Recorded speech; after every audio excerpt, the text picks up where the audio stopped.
What's up, guys? My name is Alex, and this is the Archer's Paradox. 10!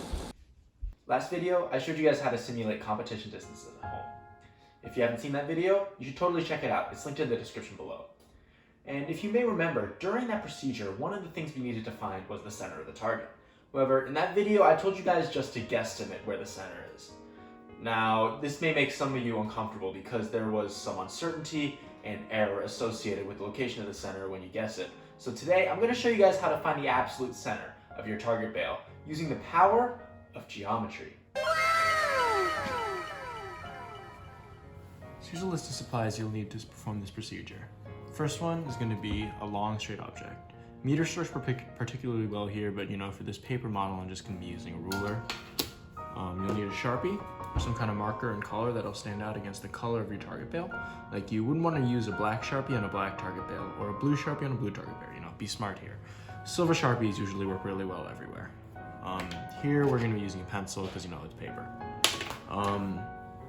Then we're going to be using a compass. Now, I know what you're probably saying. Alex, nobody in the world has that. How in the world are we going to get our hands on one? Yeah, Alex, why would you do that? Well, in the very likely scenario that you don't happen to have one of these, present you with two options. You can A, buy a drafting set on eBay. These are usually pretty cheap and cost around $10. Mine cost about $7. It came in a set that cost about $7. Or you can make your own. So to make your own DIY compass, you'll need a piece of string or rope, some sort of shaft. So here I'm going to use a pencil, and your Sharpie. So what you're going to want to do is tie both ends of your string together so that you can make a big loop. This knot doesn't have to be fancy. Like, you can literally just tie a square knot and you'll be good. So there. And then what you're gonna want to do is you're gonna want to make a loop like you're tying a finger sling, like that. And you're gonna put the Sharpie through. And there you go. Then what you're gonna do on the other end is put your shaft into it. And there you go. You have yourself a compass. And again, if you want to adjust the size, you totally can. Like so. And look at that, you just made a compass. It's something that'll be able to make perfect circles. So let's get to the geometry. Yeah, this is big brain time. So clearly I'm not on a target bale yet, and this is because it would be pretty hard to see and show the whole process there. So I'm going to show you how to do it on paper first, and then I'm going to show you how to do it on a real target. You might want to also do this and practice it on paper before you try it on your target. So as most of you probably know, most conventional target bales are shaped like a circle. So let's draw us a circle here. Make sure it's pretty big because we're going to have a lot of stuff going on it. Next, we're going to draw some chords. Now you might be wondering, Alex, what's a chord? A chord is a line segment with both of its endpoints on the circle.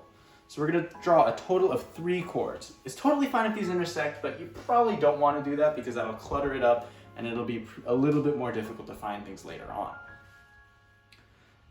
So now we're going to do something with our compass. We're going to need to find the perpendicular bisector of each of these chords. Now to do this, you're going to set your compass to a size larger than half the chord. Then you're going to place the needle of the compass, or the shaft if you made it on your own, at the chord's endpoint and draw a large arc. Make sure that you at least get this region within the arc. Then repeat this on the other endpoint, making sure you get 2 intersections with the arc you just made. Then you're going to construct a line that goes through both intersections, and boom! You've just perpendicularly bisected a chord.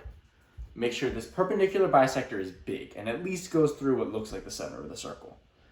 Now repeat the perpendicular bisector step for each of the other chords. One thing that you'll notice is that all of these perpendicular bisectors will meet at one point. This, my friends, is the absolute center of the circle. Now it's time to do this on a target. Alright, so as you've probably noticed, your target bale here, it actually has a small circle in the middle, and this is for cutting out the core so that you can put it back in. And we're actually going to take advantage of that today. And if your target doesn't happen to have one of these, it's perfectly fine to use like the entire target, and it's a big circle, but like you can make do with it. So here you're gonna do exactly what we did on the paper, except on this circle instead. So I'm just gonna time lapse it here and enjoy.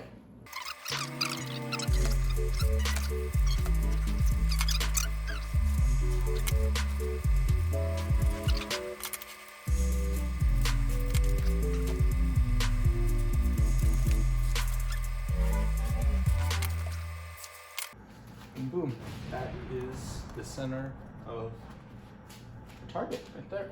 Thank you so much for watching this video. If this helped you out, please drop a like, and for more cool archery physics material, please consider subscribing or visiting my website at www.thearchersparadox.com.